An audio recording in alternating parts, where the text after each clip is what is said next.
All right, we're almost there. So this is the final slide, the final video. I hope you haven't found it too tedious. A lot of this stuff is the kind of thing that would come out in a classroom discussion, and we don't have that, obviously, right?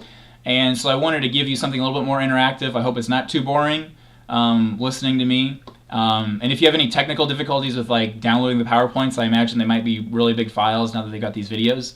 Let me know, or let me know if you want shorter segments, if I'm rambling on. I'm always open to your feedback. So let me know what you're thinking, and we can always sort of customize things as we go, because I've never handled the class quite like this. Anyway, we're still talking about form. We talked about how the form of the story, like the large narrative arc, mimics maybe how the soldiers are feeling. So the reader feels sort of similar to the way that the characters feel about death, right? So the characters don't have this real emotional connection to Ted Lavender when he dies, right? I don't think it's just because of the dope. I think it's because people die in war all the time, right? And so by the time we get to Ted Lavender's death, he's died 7 times. We're like, okay, whatever. And that emotional connection isn't there. So that happens in the large narrative arc of the story. You know, that's a big sweeping gesture. But it also, you know, there's also a formal component that has effects on the reader on the level of the writing, of the prose, like the actual sentence style. So you've probably noticed that there are quite a few lists in this story, and I'm going to read you a couple of them, and we can talk about our experience of reading these lists. So I've got lists on page 638 and 640, and I'll read through them real quick. If I can find it, here we go. So, among the necessities or near necessities were P38 can openers, pocket knives, heat tabs, wristwatches, dog tags, mosquito repellent, chewing gum, candy, cigarettes, salt tablets, packets of Kool-Aid, lighters, matches, sewing kits, military payment certificates, sea rations, and 2 or 3 canteens of water. So it's kind of a mouthful, right? A lot of items. It doesn't really roll off your tongue. And so we'll move on to 640. Where are you? Okay.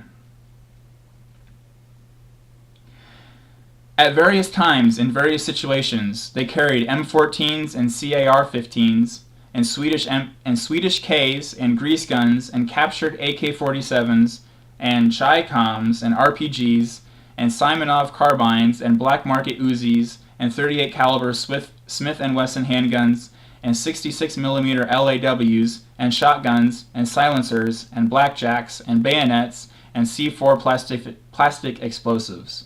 Okay, so that was on page 640. So what is our experience with those lists, right? So you probably saw me stumble a couple of times and as I'm reading this. You probably, I mean, in class I usually get a mixed reaction to this. Some people like all the detail, and they're like, oh, you know, I thought it was cool to learn about all these things. But most people, when I teach this, say, yeah, I found it kind of boring, right? And I was sort of interested in knowing what these things are, but I don't always know what they are, and they're hard to read, and it's kind of cumbersome, right?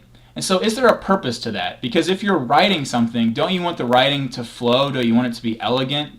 So why include things that are so clunky like this in the story?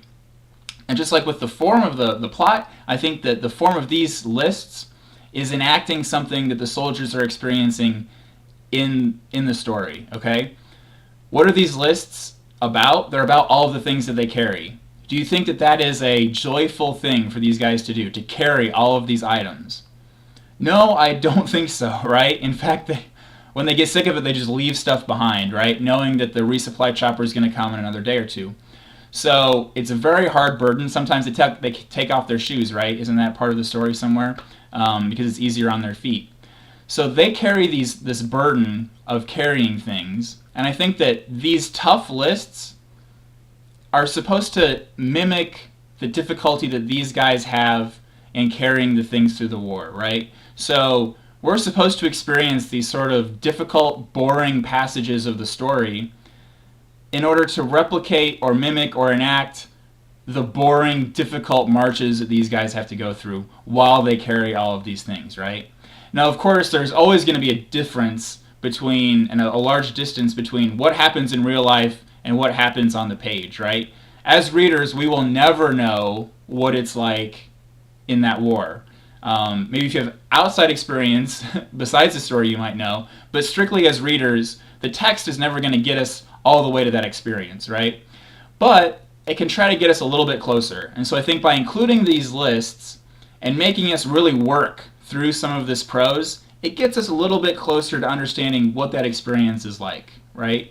So, boy, I've really got to labor through these lists, and so that mimics or enacts a little bit of the struggle that these guys have as they're humping through the jungle, right? And so I think that's another instance where the form is informing the content, right? So the form of the sentence, the form of the list is supposed to bring out an effect in us that parallels or mirrors what's happening in the story.